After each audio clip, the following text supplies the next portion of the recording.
Hey, I'm Tommy Ellison, and this is Senior Moments. I can't tell you what I had for breakfast this morning, but I remember every detail of that time I came this close to being suspended my senior year in high school, just 3 weeks before graduation. So stick around. This is proof that some things from a misspent youth just don't fade away. Let's go.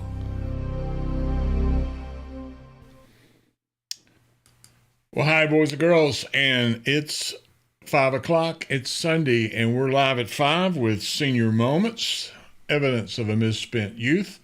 And the unbelievable thought here is that I am on episode, I can't even talk tonight, episode 30 of this ongoing saga of stories of my life and other people's interaction with me.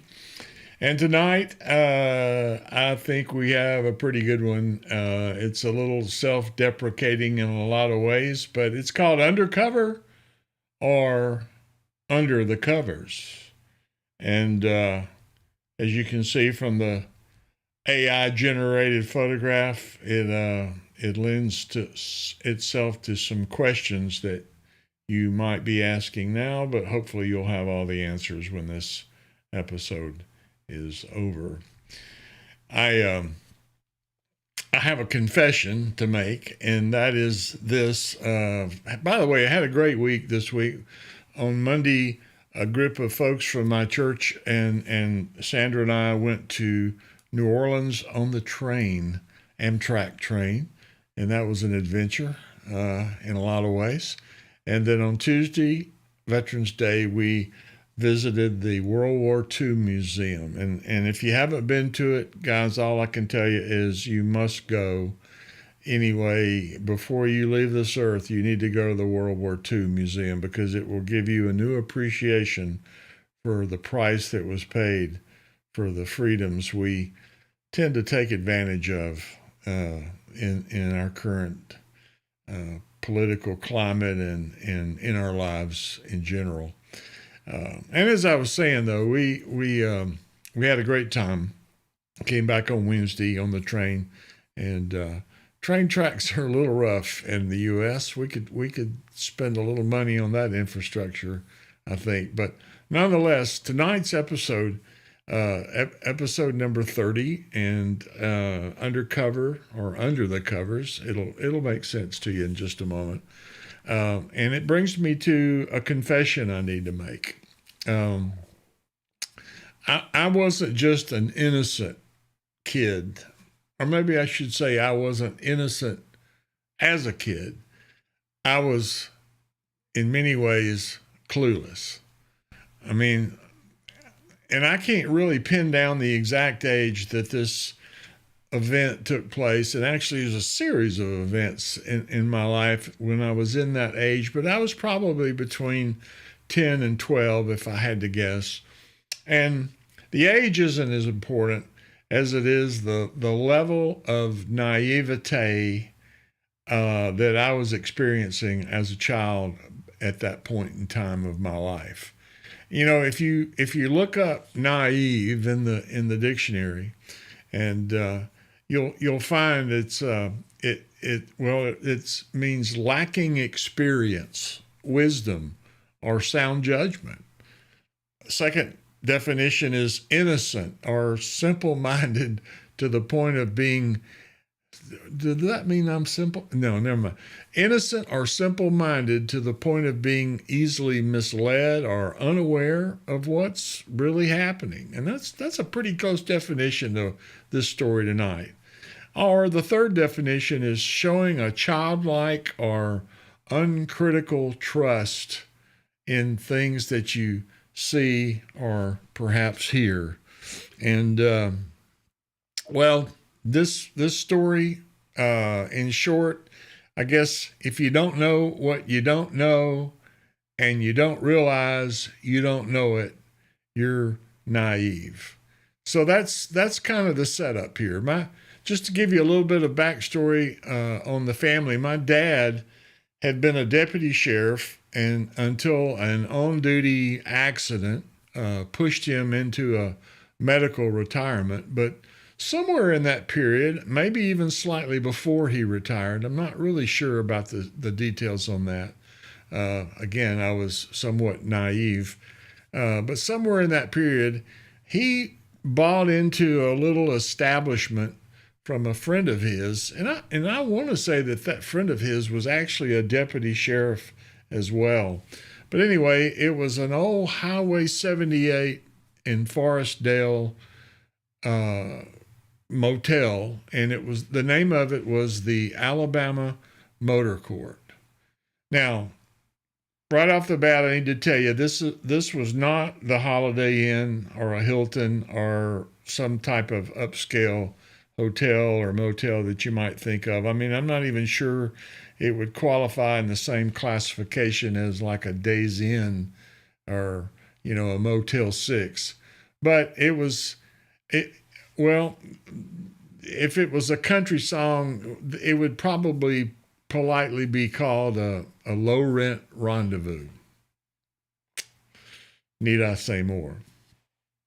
Well, and how this motel really worked, the inner workings was it had these standalone brick cabins that there were like, I don't know, 15 or 20 of them there on the property. And each one of those cabins had its own little carport, I'm assuming for privacy.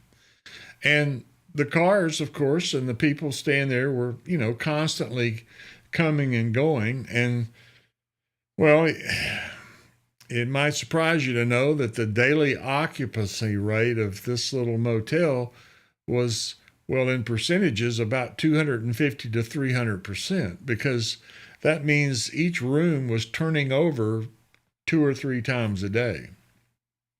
Like I said, a little low rent rendezvous. And I spent a lot of time out there during the summer cutting grass for my dad in the Alabama heat, and he felt perfectly, can you hear my dog barking? He felt perfectly satisfied paying me 50 cents a day. And I always had a problem with that, but that's what he chose to pay me. That's probably what he made when he was a kid in 1920. But nevertheless, something was going on in this motel, and I kind of picked up on it as I was cutting grass and spending a lot of time and a lot of hours out there. And I kept noticing something kind of unusual. It seemed like that every car had a Jefferson County tag. Now, I don't think they were tourists. So I asked my dad one day, I said, why are all these local folks checking in?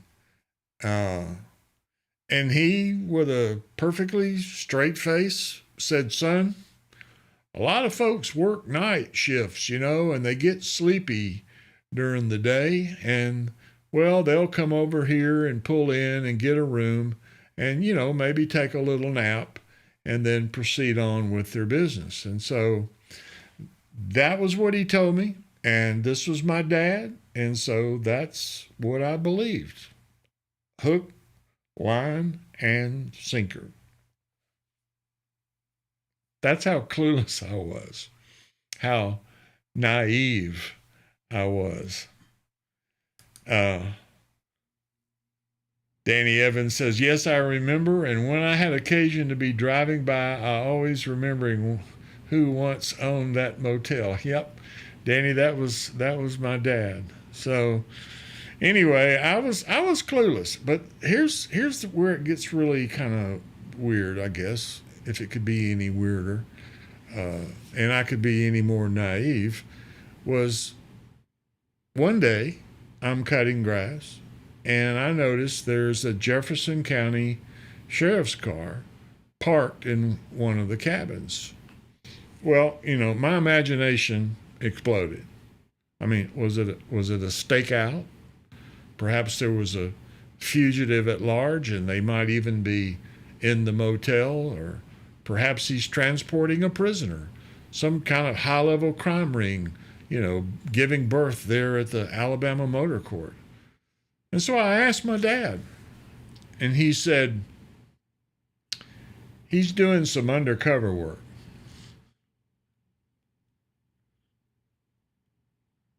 again, I bought it hook, line, and sinker. Um, I bought every word of it. You know, it, it was my dad, by the way, he had a partner in this operation. My half brother, my oldest half brother from a former marriage of my dad, was a financial partner in this little venture.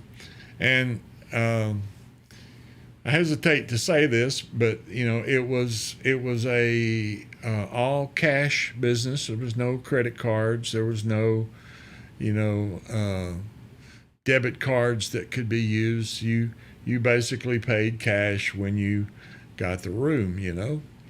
And so uh, there in the office where the money was being taken, and they had a cooler, a big bright red Coca-Cola lift the lid type cooler, commercial cooler, and he had Coca-Colas there, and he sold canned beer and cigarettes and certain little full wrapped items claiming to be sold for the prevention of disease.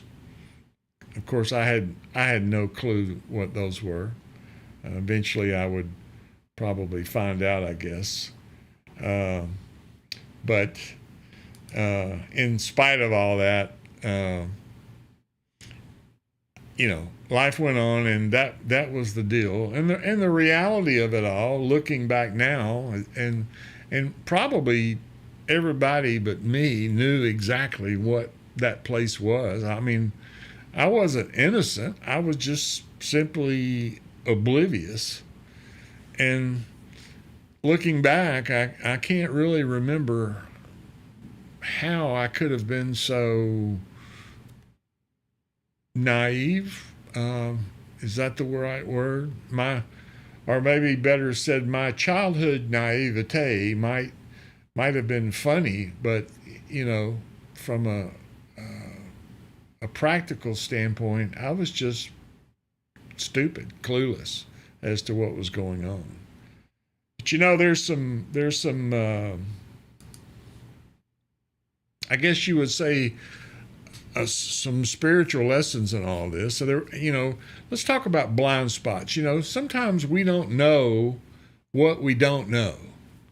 And there were things happening right in front of me that I couldn't see, you know, and it's the same, for our hearts.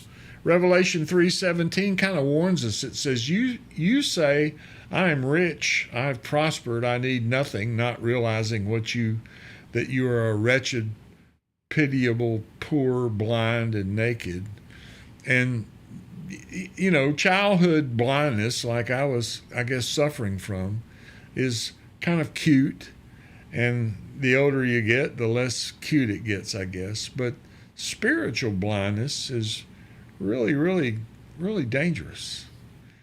The other piece of this is, I can appreciate my father's protection. My dad didn't tell me the truth because, fathers protect their children. And I really, at the age of 10 or 11, wasn't really ready for the, reality that was happening behind the doors of those motel rooms. The scripture also says in Psalm 91, verse 4, that God covers us with his wings. And in Isaiah 54:17, the Bible tells us that he shields us from things that we never even know about. And sometimes God, sometimes our fathers kind of, protect us, but sometimes God pulls back the curtain. Sometimes he doesn't because we're not ready. And of course, let's just talk about appearances. They can fool you. That deputy car in a cabin looked noble. It looked official.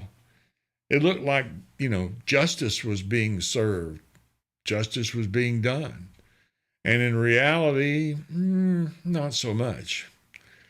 In 1 Samuel chapter 16, verse 7, the Bible tells us that man looks at the outward appearance, but the Lord looks at the heart.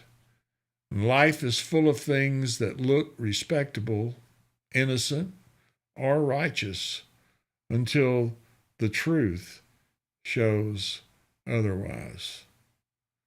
Well, if there's a closing takeaway from all of this, I have much respect and should have given my dad great credit for what he did for me.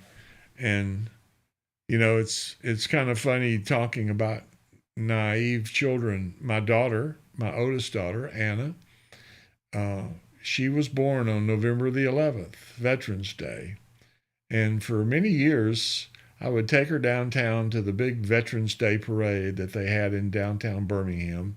Not even sure they still do that anymore, but it was a massive parade. Stopped traffic for hours there. But I had convinced my daughter, I guess it was a little bit of a white lie, but I had convinced my daughter that parade was being held because it was her birthday. And being the naive daughter of a naive daddy, I guess she bought into that. So, unfortunately, this childhood naivete eventually fades. And, well, I guess in a way, our spiritual naivete begins to fail as well. You don't really outgrow it. Truth, well, it has to open our eyes. And that's why David in Psalm 139 said, "Search me, O God, show me what I can see." And if the Lord can use a rundown motor cord on Highway 78 to open my eyes, he can use anything to wake any of us up. I don't know about you, but I appreciate that my family protected me in the way they did for many years, and I was never thankful enough for that. So, hey, this is Senior Moments, and I really appreciate you tuning in tonight, and I hope you enjoyed it. If you're watching on the replay, certainly would appreciate your comments as well. And Danny, always happy to have you watching. I know you're one of my faithful listeners. And those of you who are listening that aren't writing remarks, well, feel free. It's bring it on. And so, anyway, looking forward to next week, episode 31. Haven't really chosen the story I'm going to tell, but it may have something to do with Thanksgiving. And then again, it may not. I don't know. I'll cross that bridge when I come to it. But I appreciate you tuning in tonight. I want you to think about this guy that's coming up next and, what he has. And be sure and hit the bell. By the way, when people tell you on YouTube to hit the notification bell, basically what that's doing is saying that when we go live, you'll get a little notification in your email or perhaps on Facebook telling you that we're going live. And so if you don't want to miss the episode live, don't worry about hitting the bell. But if you'd like to know about it coming on, then certainly hitting that notification bell helps. And if you subscribe to my channel, it does nothing for me monetarily, but it does kind of help the algorithm for people finding and looking for my channel called Senior Moments and the Facebook page as well. And then leave a comment. I would really appreciate you letting me know what you think about all this. Someone asked me the other day when I'm going to run out of stories, and I said, well, life goes on. A lot of these are old stories, but there's even some new ones that pop up from time to time that I'd probably want to share as well. So looking forward to seeing. I'm babbling so bad here. Let me get off the line and tell you thank you for tuning in on a Sunday night, and look forward to hopefully being with you again next Sunday, live at 5 for Senior Moments. Be sure and listen to this guy, okay? Here he goes. Well, hey, thanks for spending a few minutes with me on Senior Moments. If you enjoyed the ride, be sure and tap that like button, subscribe to the channel, and hit the bell so you don't miss the next one. I'll be back soon with more stories from a misspent youth, and maybe some of yours too.